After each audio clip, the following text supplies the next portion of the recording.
Welcome to the Grandpa Channel. I'm Steve Harris, but my grandkids call me Rivers. Here we ask a simple question.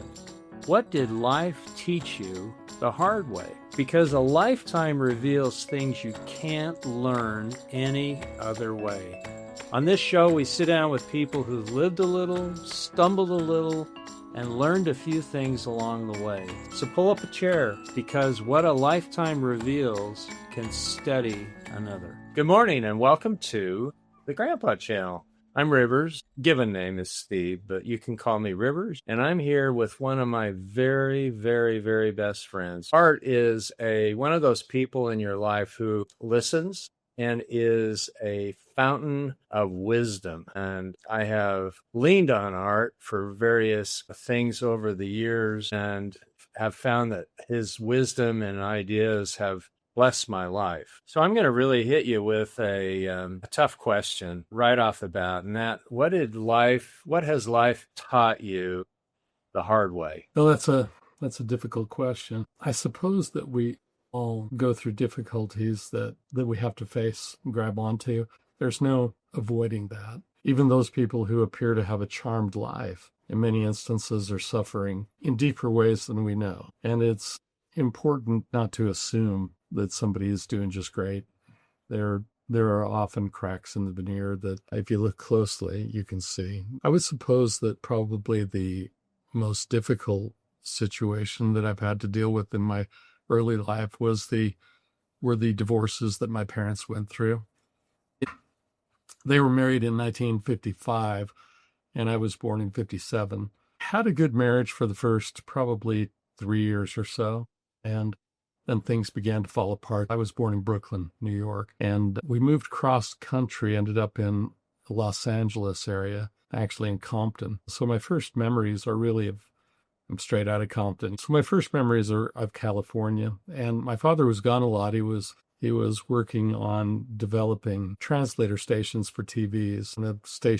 When a station broadcasts in the local market, they position translators around the area in order to improve the signal to more rural communities where you don't have a clear path. And in his process of going from one place to the other, he would find people who would let him kite surf, and those tended to be girlfriends. So he would come home with his laundry nice and clean and freshly starched, and my mother would go, "I know you didn't do this. I'm pretty sure this is not the work of the local laundress either." At any rate, things began to get a little worse, and his attitude was, "Well, I love you. They're just people that, they don't matter," which is an interesting approach. But he'd had a hard growing up period, and was an orphan by the age of 9, had been bounced around a lot. So I don't know, maybe that affected what his thoughts were about relationships and how to make them work. Judith Wallerstein said that divorces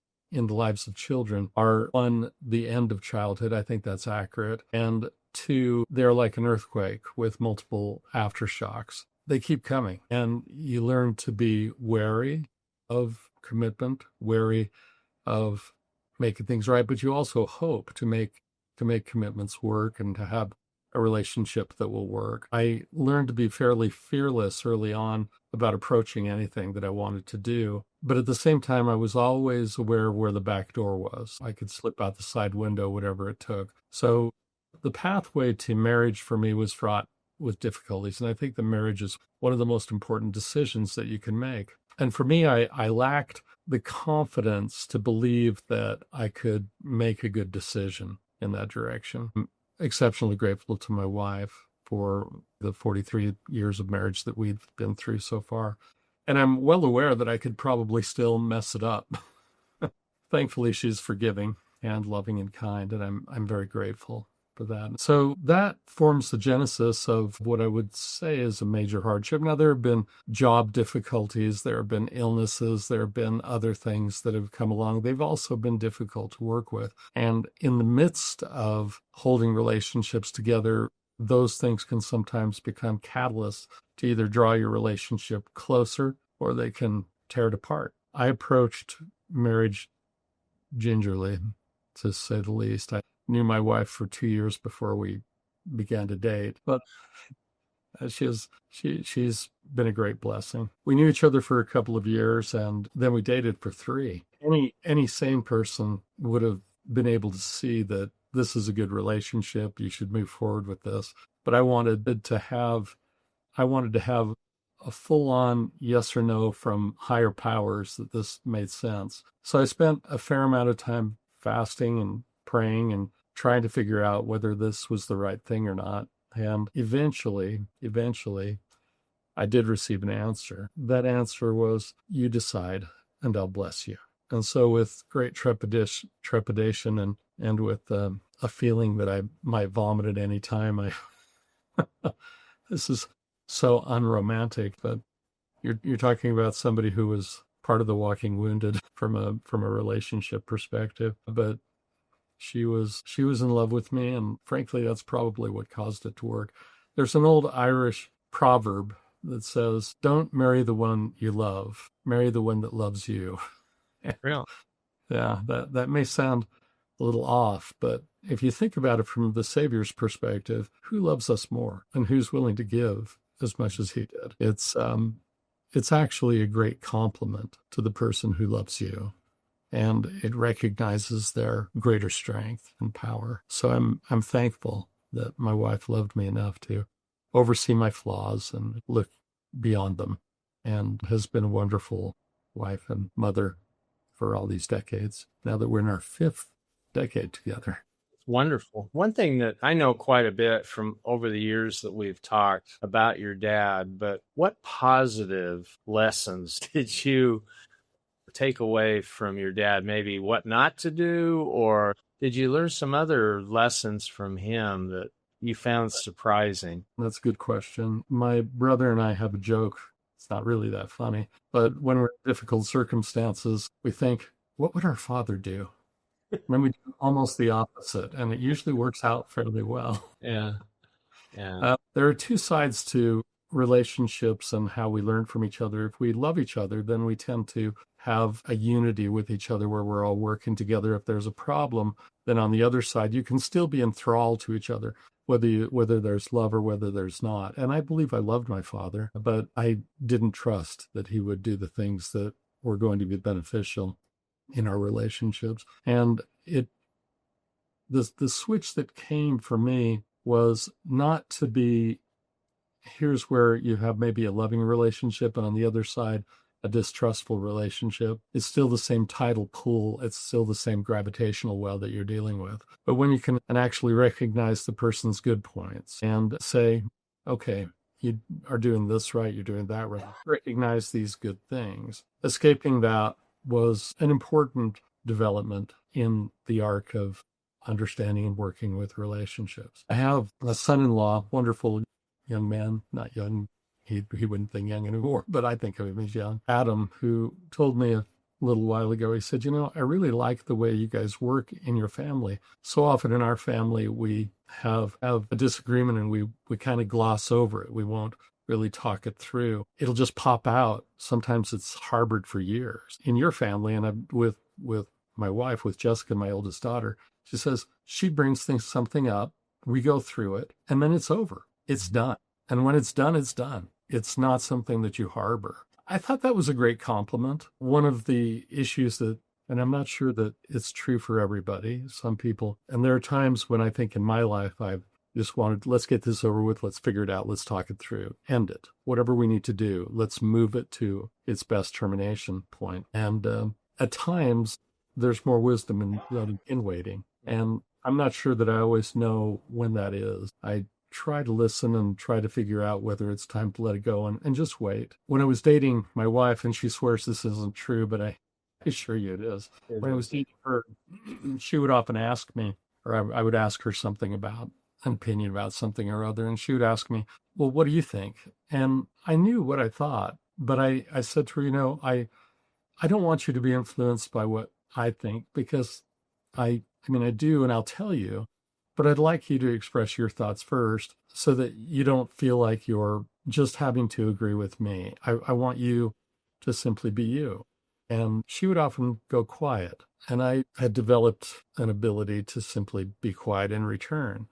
In other words, let it pass, move to the next thing. And then some weeks, sometimes days, sometimes weeks later, she would pop up with the answer to that question. And I'd say, you're answering my question. She'd been thinking about it. And she wouldn't say, hey, I want to revisit that. She would simply start talking about it. And I'd listen, oh, yeah, okay, that makes sense. Now, the beauty of that, it's a little bit selfish. Is I love to learn.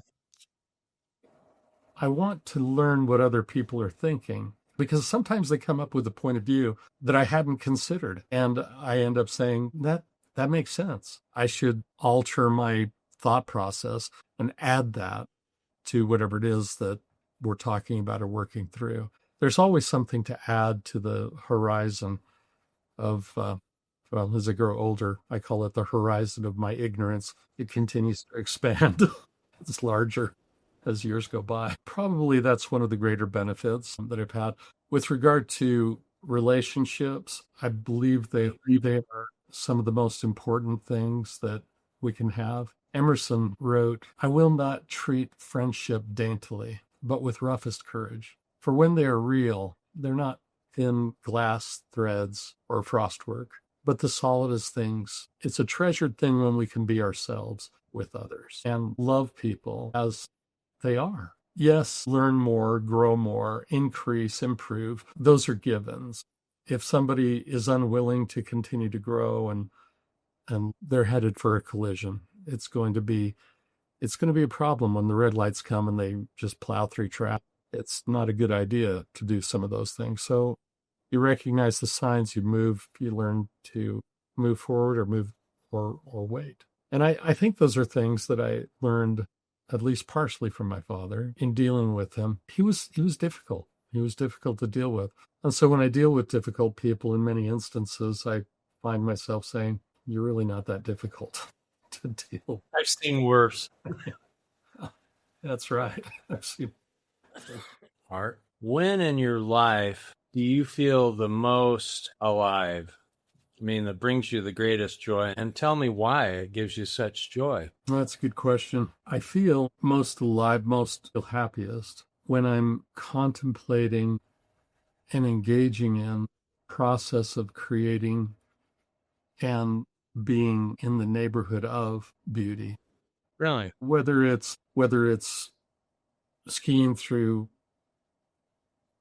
20 inches of new powder high on the mountain, or whether it's riding a bike up through single track, or whether it's being at a museum and looking at incredible works of art, whether it's being engaged in the creative flow.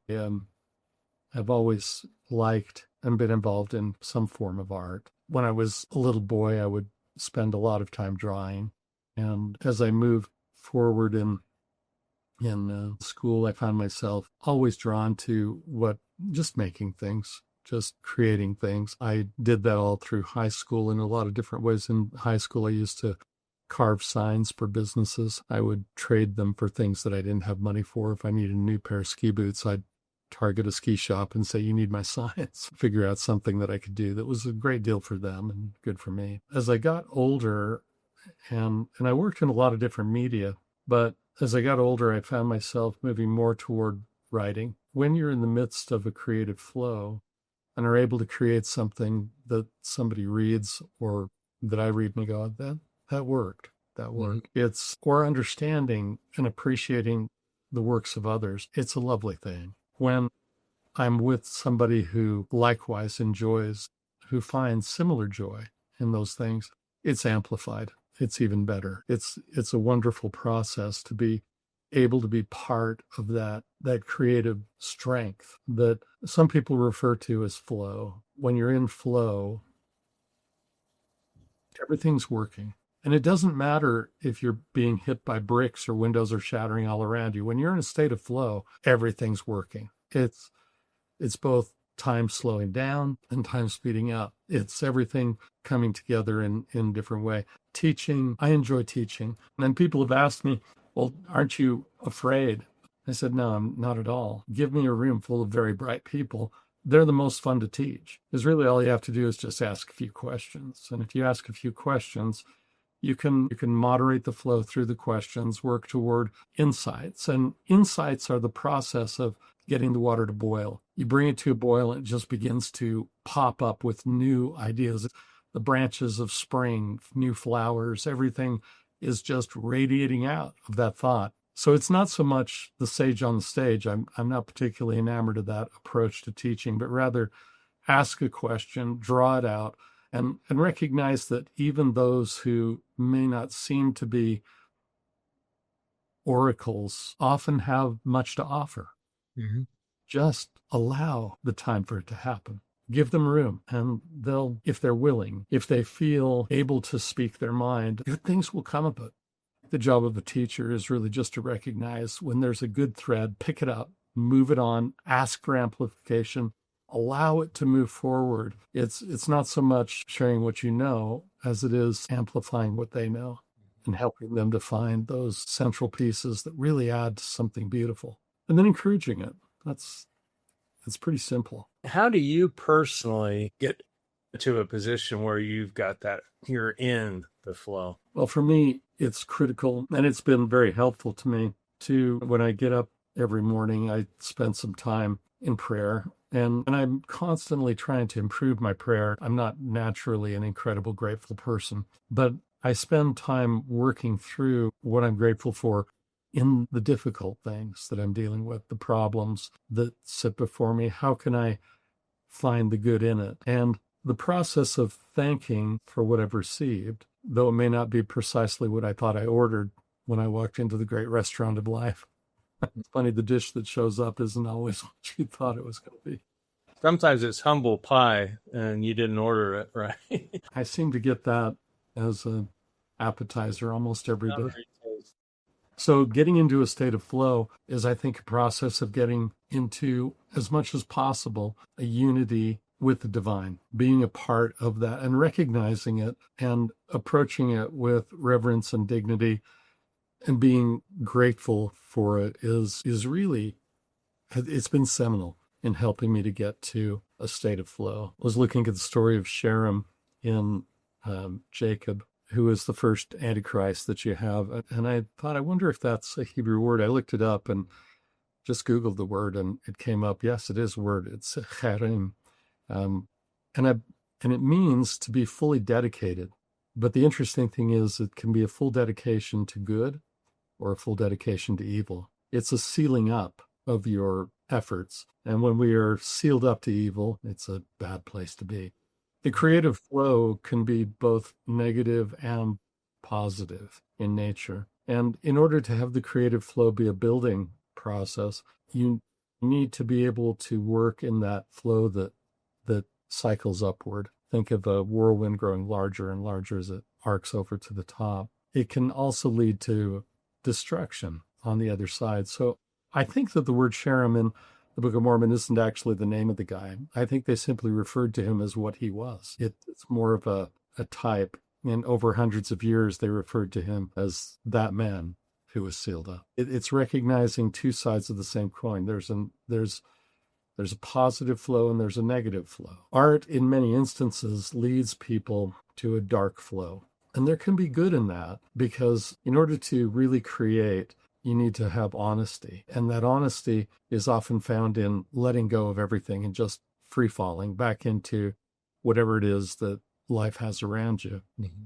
There's also incredible danger in that. The life of an artist is always a little bit on the edge. It's those who exist in the center rarely have the kind of creative flow that is truthful.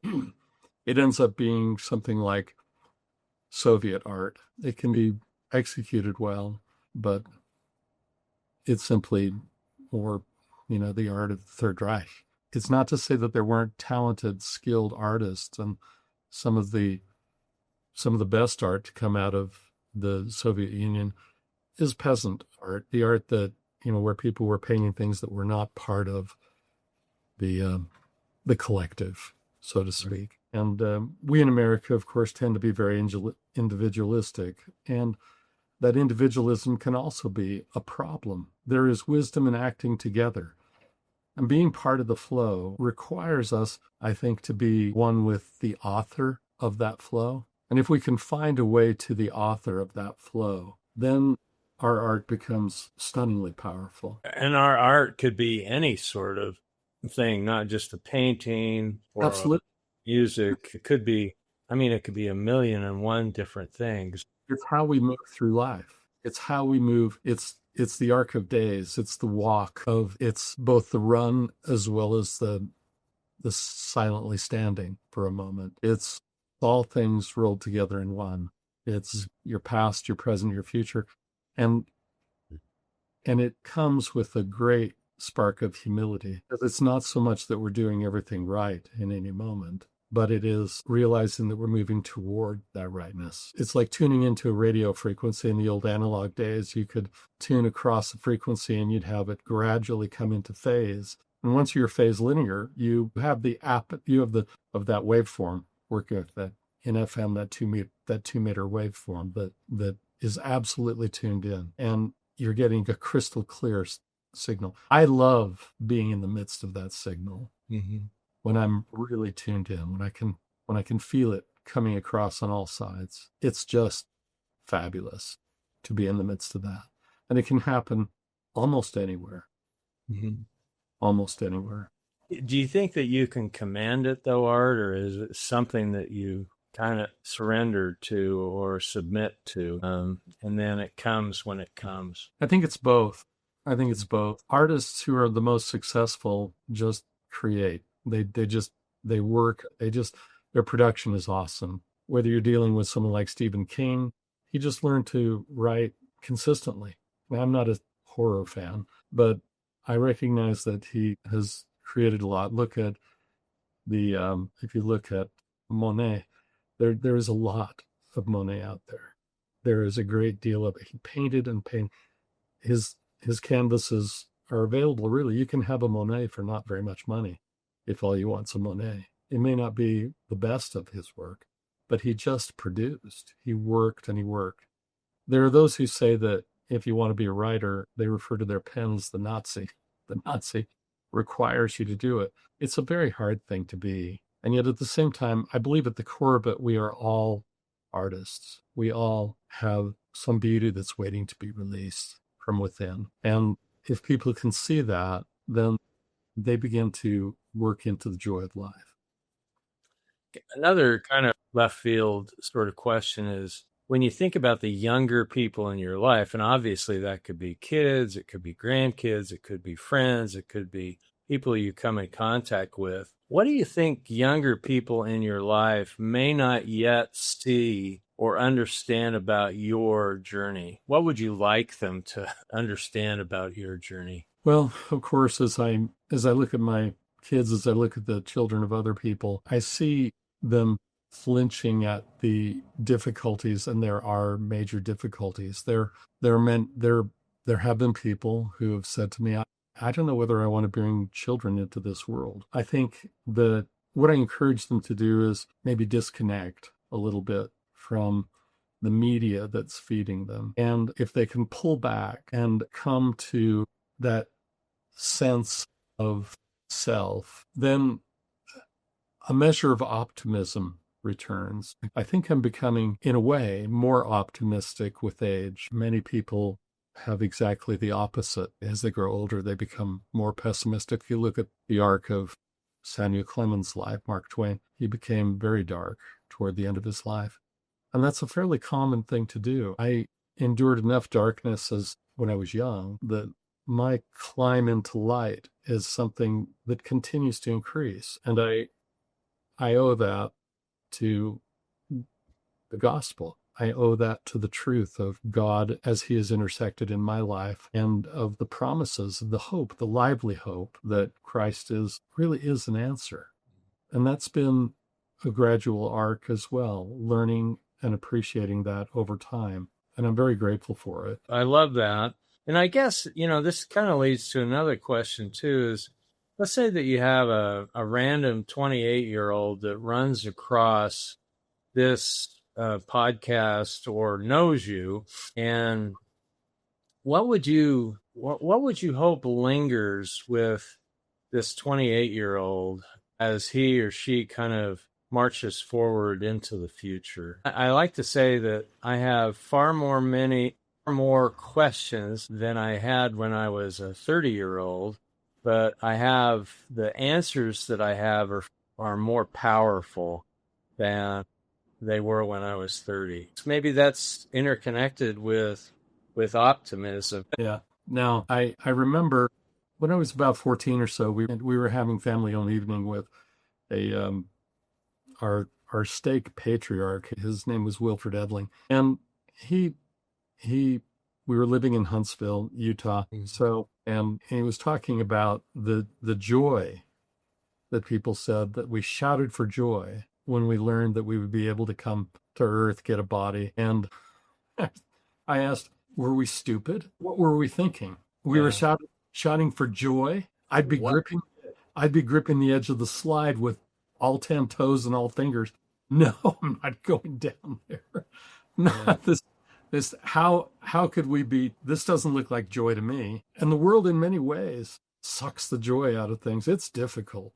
And he said, we shouted for joy because we knew it was the only way that we could become like our Father, God. And we loved that idea of becoming like him and his Son, Jesus Christ. And I thought, that's a good answer. And I've always remembered it. It was a good answer. I can see why we would have shouted for joy for that. And the process of reaching for joy, and the process of finding joy, is really a process of joining with He who is the creator of all things. And he invites us to do so. He invites us to hear him and know him.